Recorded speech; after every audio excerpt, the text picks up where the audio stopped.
یہ کلمہ مقدسہ استغفار کا اس کی حقیقت کو سمجھ کر پڑھیں، بہت نفع ہو۔ انسان اگر اپنے گناہوں کا احساس کرے اور اس سے باز رہنے کا پختہ ارادہ کرے، آئندہ نہ کرنے کا پختہ ارادہ کرے، اور جو ہو چکا ہو اس پر شرمندہ ہو، تو پھر استغفار پڑھنا انسان کا کمال پر پہنچ جائے اور بہت ہی کارآمد اور مفید ثابت ہو۔ کاش کہ ہمیں یہ کیفیت حاصل ہو جائے کہ ہم جب یہ کلمہ پڑھیں،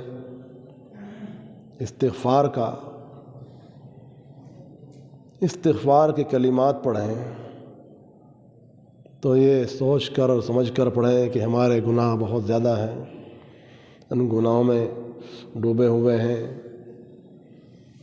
اور اللہ پاک کی توفیق سے یہ چاہتے ہیں کہ ہم ان سے باہر نکل جائیں۔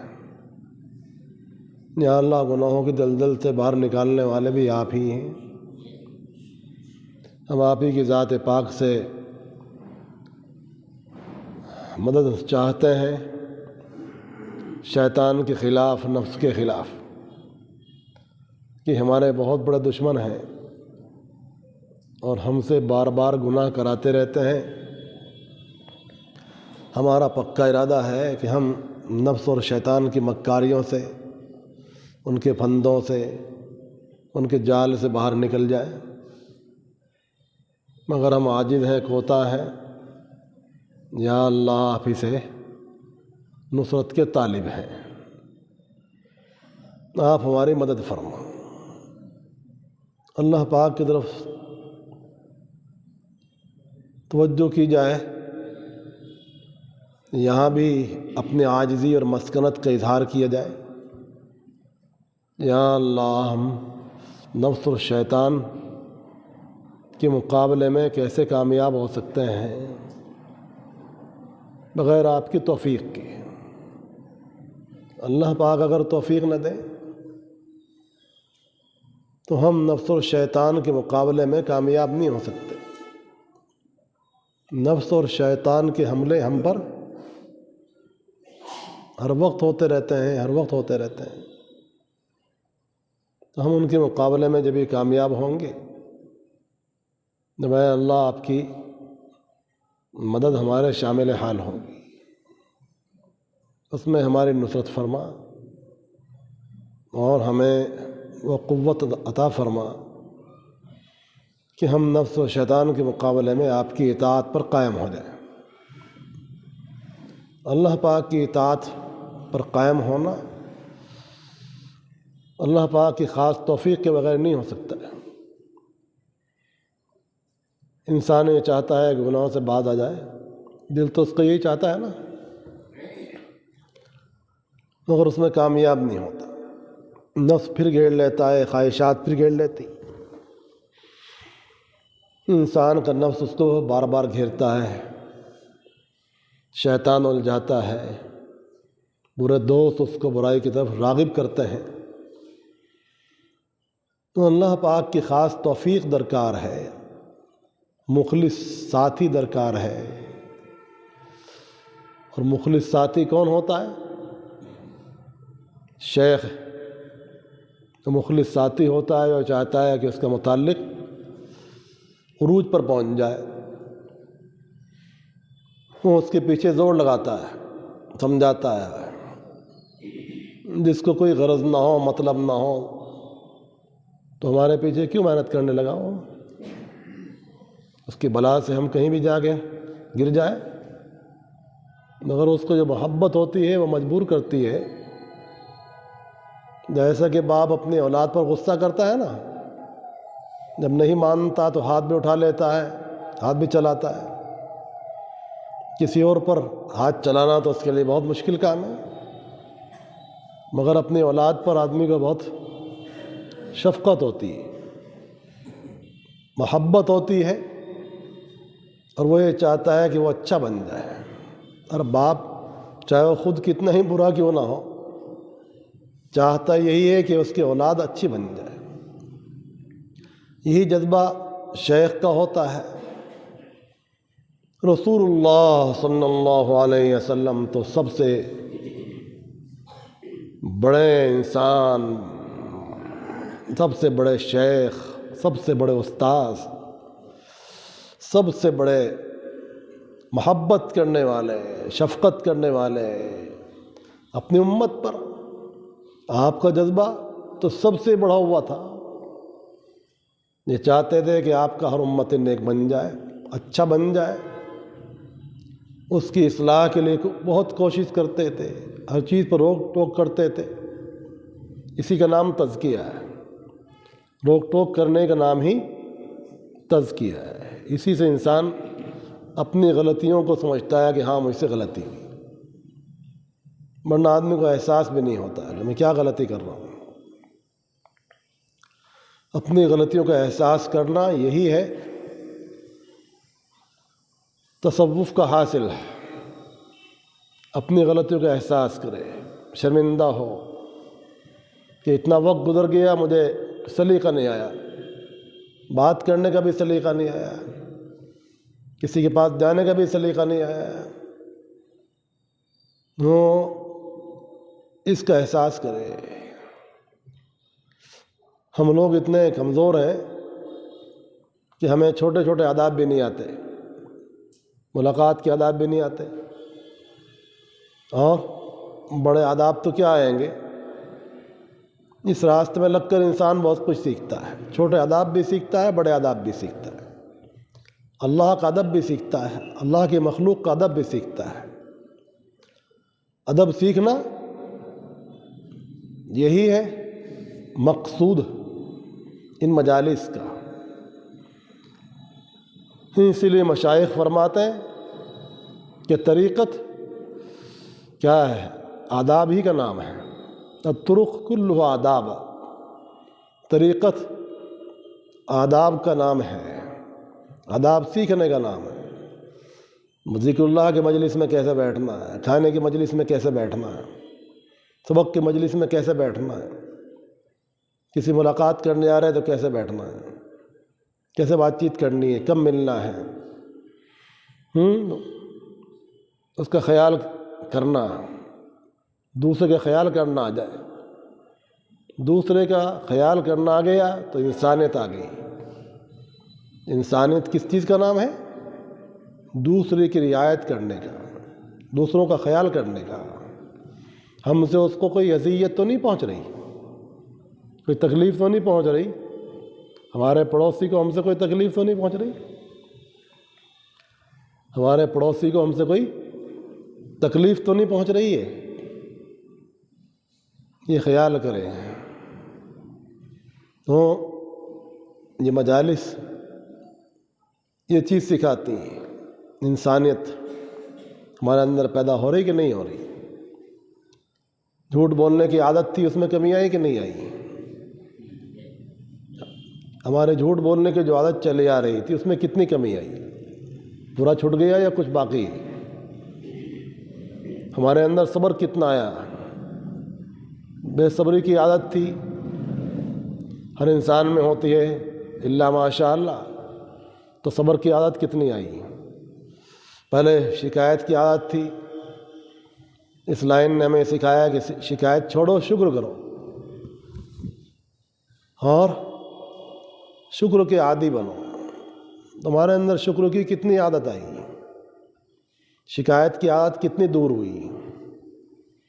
ہمارے اندر دشمنیوں کی عادت تھی، ہم دشمنیاں رکھا کرتے تھے اور ایک دوسرے سے جلا کرتے تھے۔ ہمارے اندر سے دشمنیاں کتنی ختم ہوئی، ہمارا مزاج کتنا درست ہوا۔ حسد کی عادت تھی، حسد میں کتنی کمی آئی، ہمارے اندر سے تکبر کتنا نکلا۔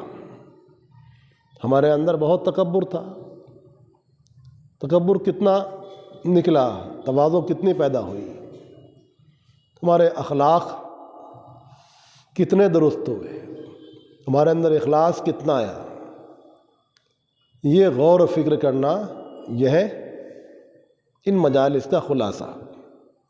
ان مجالس کے اندر وہ بیانات نہیں ہوتے بھائی جو عام جلسوں کے اندر ہوتے ہیں، یہ مجالس عام اجلاسات سے بہت مختلف ہیں۔ وہاں جب مقرر بیٹھتا ہے تو کیا سوچتا ہے کہ پورے مجمع پر سناٹا کیسے چھا جائے، وائز کیسا چھا جائے مجلس کے اوپر، یہ لوگ اٹھے تو واہ واہ کر رہے ہوں، کہہ رہے ہوں بہت اچھی تقریر ہوئی۔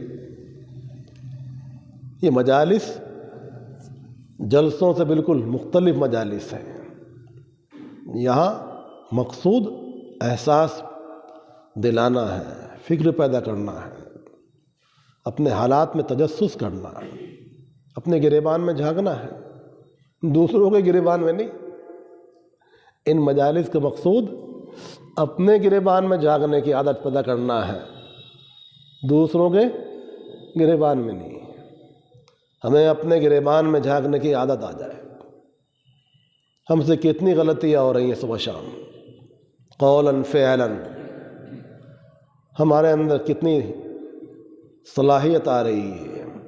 ہم اللہ سے دور ہو رہے ہیں یا قریب ہو رہے ہیں؟ اللہ سے انسان کو قریب کرنے والے اچھے اعمال ہیں، اچھی باتیں ہیں۔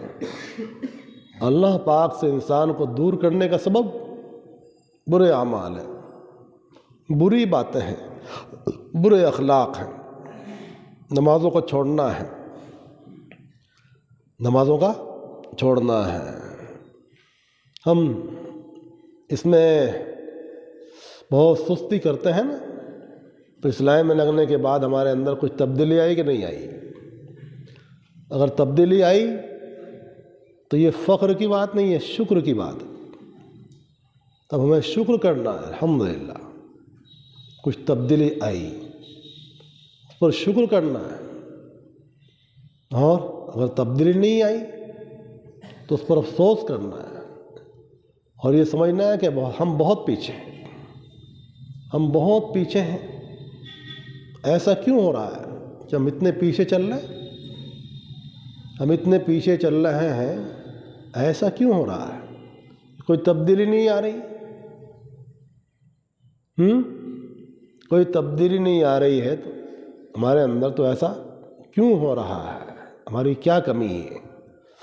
اس پر بھی غور کرنا چاہیے نا۔ ہم اپنے معالج کے پاس جا رہے کہ نہیں جا رہے، ان کو بتا رہے کہ نہیں بتا رہے؟ جب آدمی اپنی بیماریوں کو بتائے گا تبھی تو کچھ اس کا علاج بھی ہوگا، علاج کے لیے جائے گا تبھی تو علاج ہوگا نا۔ ڈاکٹر کے پاس وہ گیا ہی نہیں، یہ گیا تھا تو بیٹھ کے آ گیا خاموش، دوائی لے کے نہیں آیا، ڈاکٹر کو دیکھ کے آ گیا۔ اگر بیمار ڈاکٹر کے پاس جائے ہی نہیں، پہنچے ہی نہیں، ہو جائے گا وہ کامیاب؟ پہنچا تو تھا، راستے میں سے آ گیا تھا، کامیاب ہو جائے گا وہ؟ پہنچ بھی گیا تھا لیکن اس وقت پہنچا کہ دکان بند ہو چکی تھی، اپنے گھر جا چکا تھا، کامیاب ہو جائے گا یہ؟ اس وقت پہنچا جب وہ بیٹھا ہوا تھا، مگر دور سے دور اس کو دیکھ کے آ گیا، بس نہ کچھ بتایا، نہ نبض چیک کرائی، نہ اس کو کچھ بتایا، نہ کہا، نہ سنا، دیکھ کے آ گیا ضرور۔ تو ملاقات تو ہوئی، اس کی زیارت تو ہوئی، کیا اس کی ملاقات سے اور مسافے سے اور زیارت سے ہو جائے گی شفا؟ اگر ڈاکٹر سے ہم نے صرف مسافہ کیا اور کچھ نہ بتایا، نہ کچھ کہا، نہ سنا، تو شفا ہو جائے گی؟ تو وہاں ہم بہت سمجھدار ہیں، دنیا کے معاملوں میں ہم بہت سمجھدار ہیں،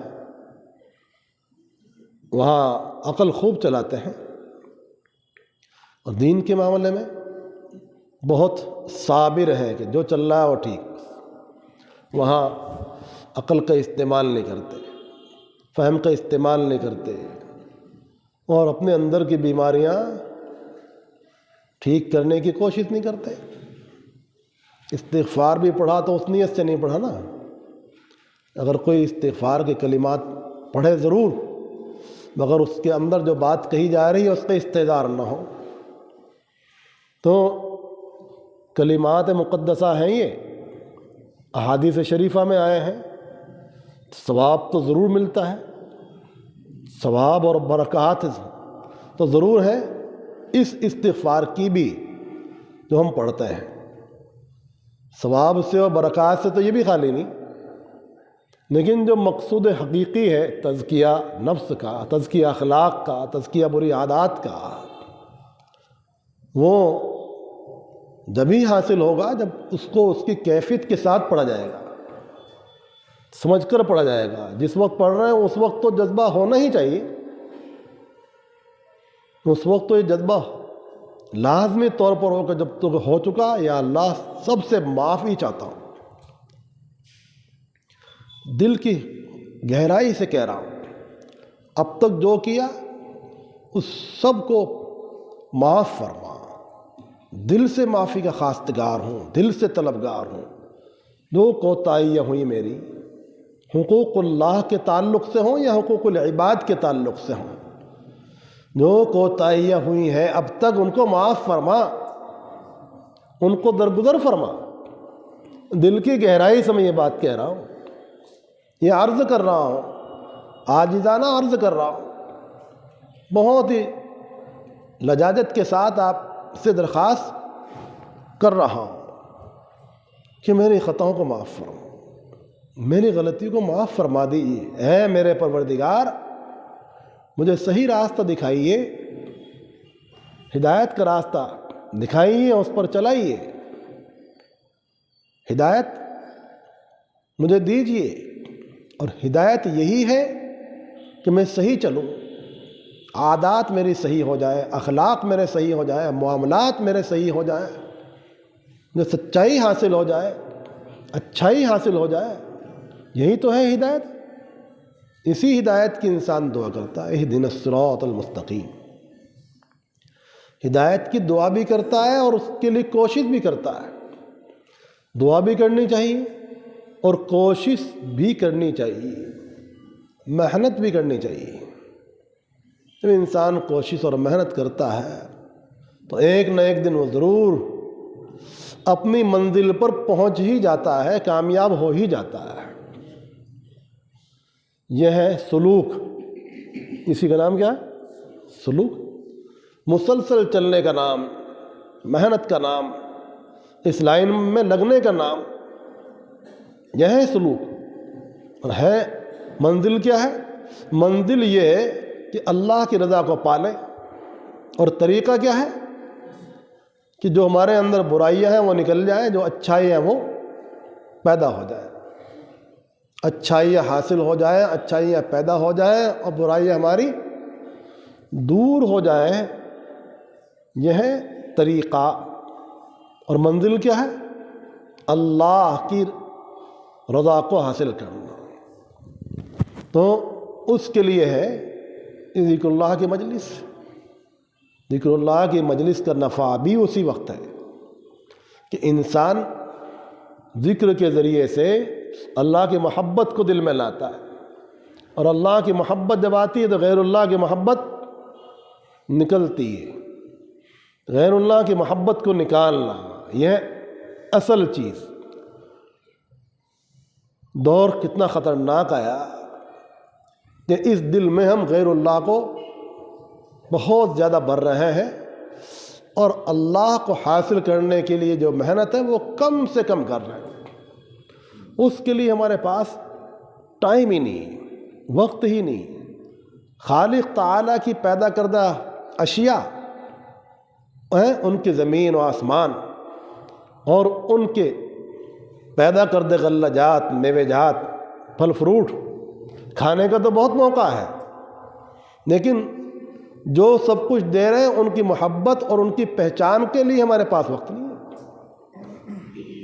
ان سے محبت کرنے کے لیے ہمارے پاس ٹائم نہیں، جن کا سب کچھ ہم استعمال کر رہے ہیں، وجود ہی ہمیں ان کے طفیل سے ملا ہے، جن کی برکت سے وجود ہے ہمارا، اور وجود پر یہ ساری چیزیں مرتب ہو رہی ہیں مخلوقات کی اور ان کے فائدوں ہیں، تو انسان 24 گھنٹے حاصل کرتا ہے تو اس کے لیے ٹائم نہیں ہے، اور باقی ساری چیزوں کے لیے ہمارے پاس وقت ہی وقت ہے، رات کو وقت ہے، دن میں وقت ہے، جس وقت کوئی ہمیں آواز دے لے دنیا کے فائدے کے لیے، چھوٹا ہو یا بڑا، کوئی ہمیں جس وقت آواز دے ہم اسی وقت حاضر ہوں گے، موجود ہوں گے، اسی وقت پہنچ جائیں گے، وہاں ہمارے پاس وقت ہی وقت ہوگا۔ اللہ کی محبت کے لیے، اللہ کی پہچان کے لیے، اپنے آپ کو ٹھیک کرنے کے لیے، اس پر محنت کرنے کے لیے، وقت لگانے کے لیے جو طریقہ بتایا جاتا ہے اس میں ہمارے پاس وقت نہیں۔ جب تک انسان وقت نہ لگائے تو تب تک وہ کامیاب نہیں ہوتا۔ یہ ایک مجلس ہفتے کی یا مہینے کی جو بہت جگہ ہو رہی ہے بحمد اللہ تعالی، ان سے یاد دہانی تو ضرور ہوتی ہے، ان سے تازگی تو ضرور ہوتی ہے، لیکن اس راستے کے اندر بھی مسلسل محنت ہی درکار ہے نا۔ جیسے کھیت میں مسلسل محنت درکار ہے نا، اگر اس کی آپ نے کسی بھی ٹائم نگرانی چھوڑ دی تو کیا اثر ہوگا اس کا؟ ایسے ہی ہماری یہ جو روحانی کھیتی ہے تو اس کے لیے بھی مسلسل محنت درکار ہے، مسلسل محنت ہوگی چاہے تھوڑی ہو، یہ بات نہیں کہ بہت زیادہ کرے انسان، اگر تھوڑی بھی کرے لیکن مسلسل کرے تو انشاءاللہ وہ کامیاب ہوگا، کیونکہ رسول اللہ صلی اللہ علیہ وآلہ وسلم نے فرمایا خیر العمل ما داوم علیہ صاحبہ، بہترین عمل وہ ہے جس پر اس کا کرنے والا مداومت کرے۔ تو مداومت یہ اصل ہے، اور یہ مسلسل ایک محنت ہے، مسلسل ایک محنت ہے، اللہ کو پانے کی محنت ہے، اللہ کو پانے کی محنت ہے، اللہ کو حاصل کرنے کی محنت ہے۔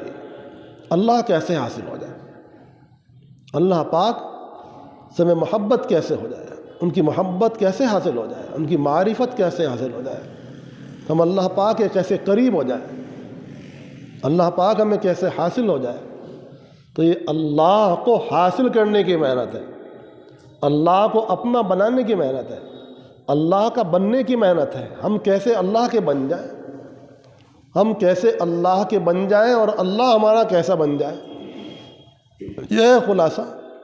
ہم کیسے اس لائق ہوں کہ اللہ ہمارا بن جائے اور ہم اللہ کے بن جائیں، یہ ہے اس محنت کا لب لباب اور خلاصہ۔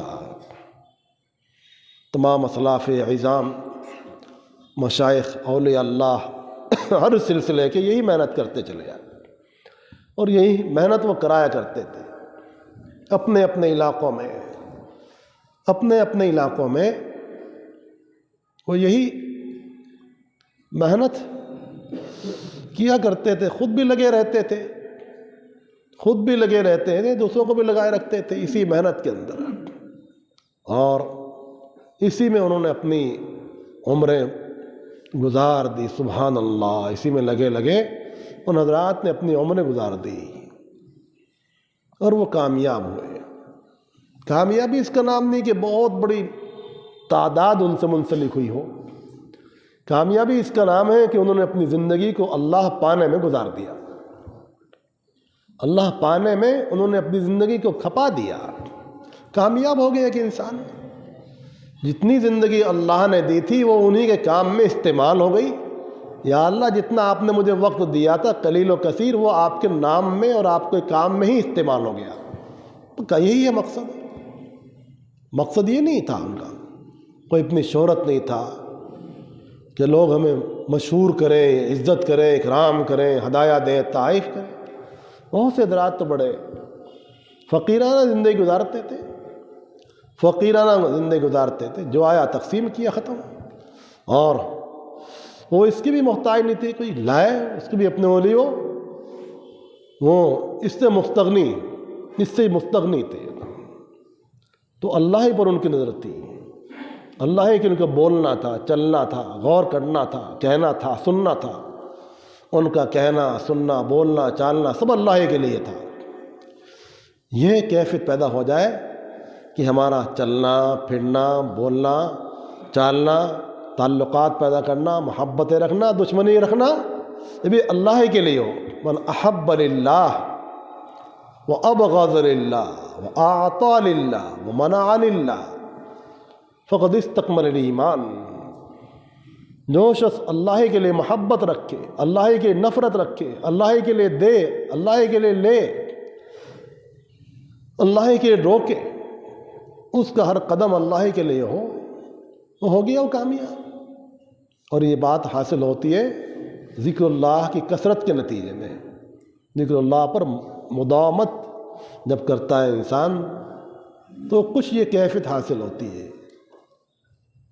کہ اس کا سب کچھ اللہ ہی کے لیے بن جاتا ہے. وہ کس سے بات کرتا ہے تو یہ اللہ ہی کے لیے کرتا ہے، اللہ کی رضا ہی کو تلاش کرتا ہے. کسی کی خدمت کرتا ہے تو اللہ کی رضا کی تلاش کرتا رہتا ہے. اس کا ہر قدم اللہ ہی کے لیے اٹھتا ہے. یہ منزل انسان کو اللہ کی توفیق سے حاصل ہو سکتی ہے، عنایت ربانی ہی سے حاصل ہو سکتی ہے کہ اس کا ہر عمل اللہ ہی کے لیے ہو جائے. یہ کیفیت بہت دیر میں جا کے حاصل ہوتی ہے کہ اس کا ہر عمل اللہ ہی کے لیے ہو جائے اور وہ اللہ ہی کے لیے وقف ہو جائے. اللہ پاک ہمیں اس کی توفیق نصیب فرمائے. اللہ پاک ہمیں اس کی توفیق نصیب فرمائے کہ ہمیں اپنی ذات کے ساتھ مشغولیت نصیب فرمائے اور ایسے لمحات نصیب فرمائے جو ہم سب سے فارغ ہو جائیں، سب سے فارغ، ہمارا دل دماغ فارغ ہو جائے.